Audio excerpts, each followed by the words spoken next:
Bismillahirrahmanirrahim. Assalamualaikum warahmatullahi wabarakatuh. Alhamdulillah kita bersyukur kepada Allah Subhanahu wa taala diberi kesehatan dan kesempatan untuk melanjutkan pembelajaran pada semester 2 ini. Sebelum kita bersama-sama belajar, mari kita anak-anak sekalian berdoa kepada Allah Subhanahu wa taala. Insyaallah semoga diberi kecerdasan dan pemahaman agama dan mudah mengamalkan pelajaran yang kita sudah pelajari. Bismillahirrahmanirrahim. Rabbi zidni ilma warzuqni fahma. Ya Allah, tambahilah ilmuku dan pertinggilah kecerdasanku. Amin.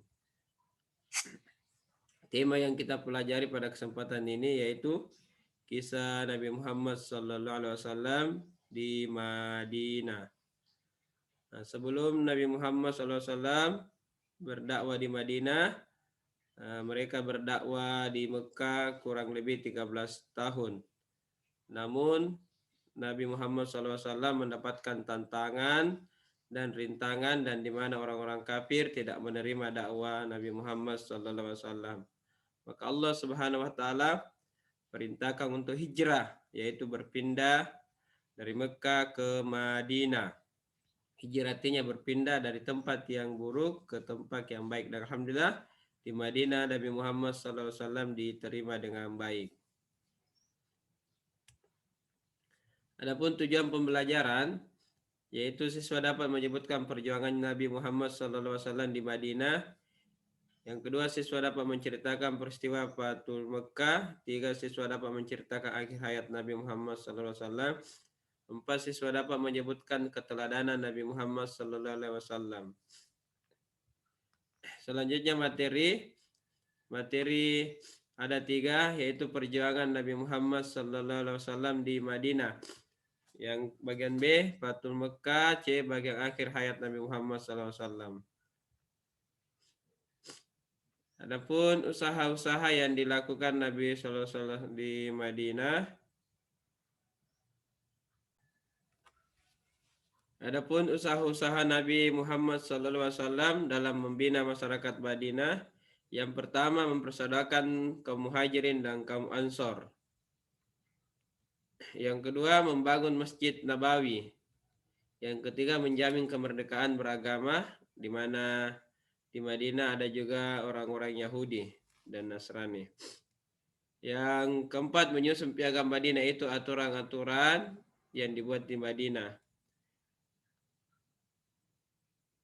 Selanjutnya adalah menyusun pemerintahan. Inilah yang dilakukan Nabi Muhammad SAW dalam membina masyarakat Madinah agar hidupnya tentram, sejahtera, dan makmur.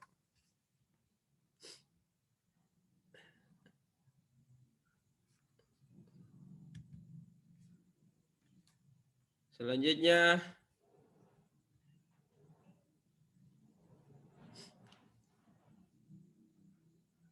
isi piagam Madinah. Adapun isi piagam Madinah yang pertama, kaum Yahudi dan Muslim hidup damai, bebas menjalankan agama masing-masing. Yang kedua, kaum Yahudi dan Muslim saling tolong-menolong. Yang ketiga, kaum Yahudi dan Muslim bersama-sama menghadapi musuh yang menyerang Madinah. 4, jika terjadi perselisihan dikembalikan kepada Allah dan Rasul-Nya. 5, semua orang wajib dilindungi keamanannya kecuali orang-orang yang berbuat zalim. Inilah aturan yang dibuat Nabi di Madinah sehingga disebut isi piagam Madinah.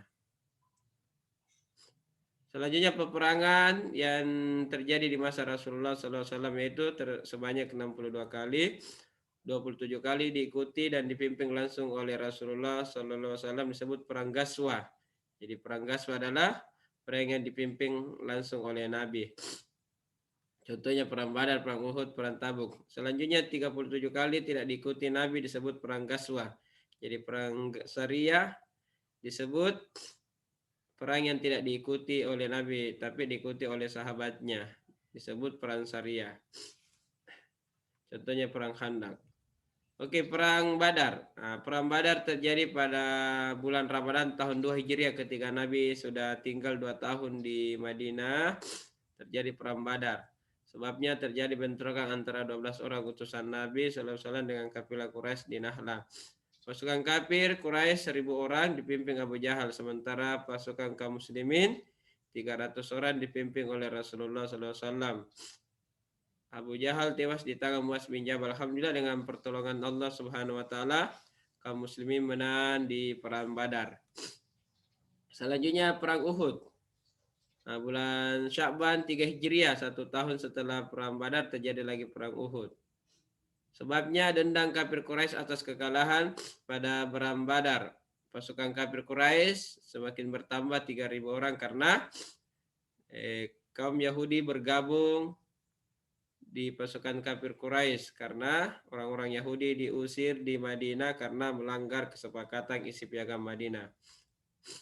Selanjutnya pasukan muslimin 700 orang dipimpin oleh Rasulullah SAW, termasuk pasukan Mumanah yang dipimpin oleh Ibnu Subair. Nah, di mana di perang Uhud kaum muslimin diberi pesan kepada Nabi untuk tidak meninggalkan tempat, yaitu di atas bukit Gunung Uhud bagi kaum memanah untuk menghalau musuh. Alhamdulillah kaum muslimin menang. Nah, setelah kaum muslimin menang di perang Uhud, kaum muslimin berbondong-bondong mengambil harta rampasan dan pasukan memanah pun ikut. Padahal Nabi sudah memberikan pesan untuk tidak meninggalkan tempat. Dari kejauhan kafir Quraisy melihat bahwa kaum muslimin strategi perangnya tidak teratur lagi karena tergiur dengan harta. Maka kaum kafir Quraisy balik ke belakang di Gunung Uhud dan akhirnya kaum muslimin terkepung dan kalah. Sehingga kaum muslimin saat itu kocar-kacir dan terjadilah kekalahan kaum muslimin terhadap kaum kafir Quraisy. Penyebabnya kaum muslimin mengalami kekalahan di perang Uhud karena kurang disiplin, karena meninggalkan tempat yang dipesankan Nabi, dan tergiur dengan harta rampasan perang. Inilah yang menyebabkan kaum muslimin kalah di perang Uhud. Dan Hamzah bin Abdullah Muttalib gugur sebagai syuhada, yaitu paman Nabi. Nah, tahun demi tahun kaum muslimin menang terus dalam peperangan, tidak kalah lagi karena dia belajar di perang Uhud, dan di mana orang-orang kafir mengetahui adanya sumpah setia kaum muslimin kepada Nabi Muhammad SAW akan membela agama Islam sampai titik darah penghabisan. Disebut sumpah namanya Baitur Ridwan. Jadi Baitur Ridwan itu adalah sumpah setia kaum muslimin kepada Nabi untuk membela agama Islam. Inilah yang menyebabkan kaum muslimin menang terus di saat-saat perang. Tahun 6 Hijriah, sebabnya kekalahan kafir Quraisy setiap peperangan melawan kaum muslimin. Pihak kafir Quraisy diwakili oleh Suhail bin Amr. Terjadi perjanjian di Hudaybiyah. Nah, perjanjian Hudaybiyah hanya berlangsung selama 2 tahun dari rencana awal 10 tahun. Jadi kaum kafir meminta untuk damai karena kalah terus dalam peperangan. Maka terjadilah perjanjian Hudaybiyah. Isi perjanjian Hudaybiyah, kedua pihak tidak saling menyerang selama 10 tahun. Orang Islam yang ingin tinggal di Mekah dipersilakan, tetapi yang ingin ke Madinah harus dicegah. Orang Islam tidak boleh pergi haji pada tahun ini, tapi tahun depan boleh tanpa senjata dan hanya 3 hari. Kaum Arab dari golongan lain bebas memilih yang disukai. Perjanjian Hudaybiyah ini banyak sahabat menolak karena merugikan kaum muslimin, tapi Nabi tetap melaksanakannya karena dia menginginkan kedamaian dan kesempatan untuk menyampaikan nasihat. Fatul Makkah artinya pembebasan kota Mekah atau kemenangan Rasulullah SAW dan kaum muslimin atas kota Mekah. Terjadi pada tanggal 10 Ramadan 8 Hijriah. Ketika Nabi tinggal di Madinah 8 Hijriah, jumlah kaum muslimin pada saat Fatul Makkah 1.000 orang. Kafir Quraisy gemetar ketakutan dan putus asa atas berita datangnya kaum muslimin ke Mekah. Dan Abu Sufyan menyerah dan masuk Islam di hadapan Rasulullah SAW, dan Rasul memberikan pesan kepada Abu Sufyan sebagai penghargaan.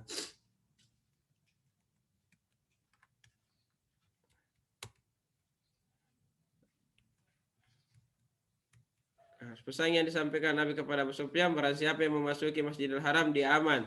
Barang siapa masuk ke rumah Abu Sufyan dia aman. Barang siapa yang masuk ke rumah sendiri dia dan menutup pintu dia aman. Dan Rasulullah pun memberikan pesan kepada pasukan kaum muslimin tidak boleh membunuh orang kafir yang tidak melawan, tidak boleh merampas senjata kecuali senjata perang, bersihkan Ka'bah dari semua berhala. Nah, tentara kaum muslimin dibagi 4 arah ya, sehingga kaum kafir Quraisy terkepung dan tidak bisa berbuat apa-apa.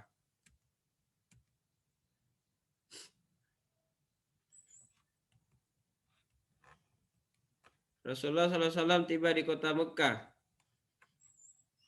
Rasul melakukan tawaf, membersihkan semua berhala sambil mengucapkan wa qul ja'al haqqu wa zakal haqqal batilu.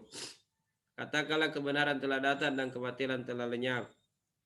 Nah, dan saat itu tokoh Quraisy yang masuk Islam saat Fathul Mekah ada 3, Abu Kuhafa, Abu Sufyan, dan Muawiyah. Dan tokoh kafir Quraisy ini masuk Islam dan akhirnya pengikutnya pun masuk Islam dan berbondong-bondong masuk Islam, dan di mana Allah jelaskan di surah An-Nasr ayat 1 sampai 3. Itu Bismillahirrahmanirrahim. Idza jaa nasrullahi wal fath wa ra'aitan nasa yadkhuluna fi dinillahi afwaja fasabbih bihamdi rabbika wastaghfir innahu kana tawwaba. Apabila telah datang pertolongan Allah dan kemenangan dan kamu lihat manusia masuk agama Allah dengan berbondong-bondong, maka bertasbihlah dengan memuji Tuhanmu dan mohonlah ampunlah, sesungguhnya Dia Maha penerima taubat. Bagian C, akhir hayat Nabi Muhammad SAW. Pada tahun 9 Hijriah Nabi Muhammad SAW belum mau mengerjakan ibadah haji. Pada tahun 9 Hijriah beliau tidak suka melaksanakan ibadah haji, bercampur dengan kaum musyrikin penyembah berhala yang mengerjakan haji menurut kemauan sendiri. Nah, pada tahun tersebut Abu Bakar As-Siddiq alaihissalam yang mengawali pelaksanaan ibadah haji dengan memimpin 300 jamaah dari Madinah ke Mekah. Ketika Abu Bakar beserta rombongannya baru sampai di Zulhulaifah, Nabi Muhammad SAW menerima wahyu, yaitu di surah At-Taubah ayat 28, Ya ayyuhallazina amanu innamal musyrikuna najasum fala yaqrabul masjidal haram ba'da amihim haza. Hai orang-orang yang beriman, sesungguhnya orang-orang musyrik itu najis, maka janganlah mendekati Masjidil Haram setelah tahun ini. Nah, sehingga 9 Hijriah tidak terlaksana lagi ibadah haji karena di situ masih banyak orang-orang musyrik. Haji wada, pada tahun 10 Hijriah barulah Rasulullah SAW menunaikan ibadah haji beserta sahabatnya kurang lebih 100.000 orang untuk melakukan wukuf. Adapun khutbah wada yang disampaikan Nabi atau khutbah perpisahan, 1. Janganlah kamu berlaku kasar terhadap istrimu karena istri itu adalah amanah Allah yang patut kamu jaga dan pimpin sebaik-baiknya. Yang kedua, hai kaum muslimin sekalian, darah dan harta sesama muslim itu haram bagimu. 3. Ingatlah bahwa muslim yang satu dengan muslim yang lain bersaudara. 3. Tidak ada yang paling mulia di antara kamu selain yang bertakwa kepada Allah Subhanahu wa taala. Inilah khutbah wada yang disampaikan Nabi Muhammad SAW. Kaum muslimin merasa senang dan bahagia. Dan di antara pun sahabat ada yang bahagia dan sedih karena dia akan ditinggalkan oleh Rasulullah SAW. Wahyu yang terakhir itu terdapat dalam surah Al-Maidah ayat 3. Turun pada hari Jumat 9 Zulhijjah 10 Hijriah di Padang Arafah. Yaitu al-yawma akmaltu lakum dinakum wa atmamtu alaikum ni'mati wa raditu lakumul Islam madina. Pada hari ini telah aku sempurnakan agamamu, telah aku cukupkan nikmatmu atasmu, dan aku rela Islam menjadi agama. Alhamdulillah, kesempurnaan Al-Quran terjadi pada 10 Hijriah. Para sahabat bahagia, kaum muslimin bahagia.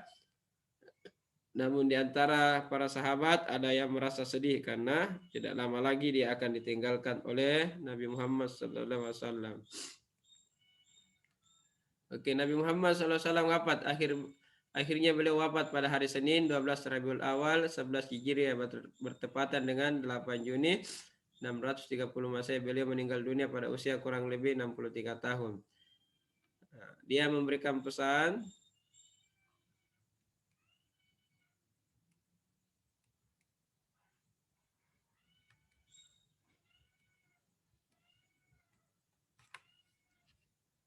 sebelum Nabi Muhammad SAW, beliau berpesan, Janganlah sekali-sekali meninggalkan sholat dan berpegang teguh kepada Alkitab dan As-Sunnah. Inilah pesan Nabi sebelum dia wafat. Dia memberikan nasihat kepada kaum muslimin. Jangan sekali-sekali meninggalkan sholat. Dan kedua berpegang teguh kepada Alkitab dan Sunnah. Rasulullah SAW bersabda, taraktu fikum amraini lan tadillu in tamasaktum bihima kitabullah wa sunnatan nabiyah. Telah aku tinggalkan kepadamu dua perkara, kamu tidak akan tersesat selama kamu berpegang teguh kepada keduanya, yaitu kitabullah dan sunnah Nabi. Hadis riwayat Malik. Silakan Anda hafalkan hadis tersebut sebagai pedoman dan pegangan agar Anda senantiasa berpegang teguh kepada Al-Quran dan Sunnah supaya tidak tersesat di dunia ini. Keteladanan Nabi Muhammad SAW. Rasulullah SAW adalah pemimpin, panutan, dan teladan bagi kaum muslimin. Yang kedua, Rasulullah SAW selalu patuh terhadap perintah Allah, tekun dalam berdakwah, berjiwa pemaaf, dan mengutamakan perdamaian. Tiga, Rasulullah SAW sangat mencintai umatnya hingga pada akhir hayatnya, yang disebut adalah umatku, umatku, umatku. Oleh karena itu, marilah kita meneladani dan menghidupkan sunnah-sunnah Nabi Muhammad SAW sebagai kecintaan kita. Sehingga di hari kemudian insya Allah kita semuanya mendapatkan syafaat. Adapun muhajirin adalah kaum muslimin yang ikut hijrah bersama Nabi Muhammad SAW dari Mekah ke Madinah. Dan kaum Ansor adalah kaum muslimin asal Madinah yang memberi pertolongan kepada kaum muhajirin. Penutup, jazakumullah khair atas perhatiannya. Orang yang kita cinta belum tentu mencintai, tetapi baginda Nabi Muhammad SAW senantiasa mencintai kita. Olehnya itu, kita berusaha menghidupkan sunnah-sunnahnya dan menghafalkan hadis-hadisnya sebagai adab-adab yang kita lakukan dalam kehidupan sehari-hari. Terima kasih atas perhatiannya. Fastabiqul khair. Wassalamualaikum warahmatullahi wabarakatuh.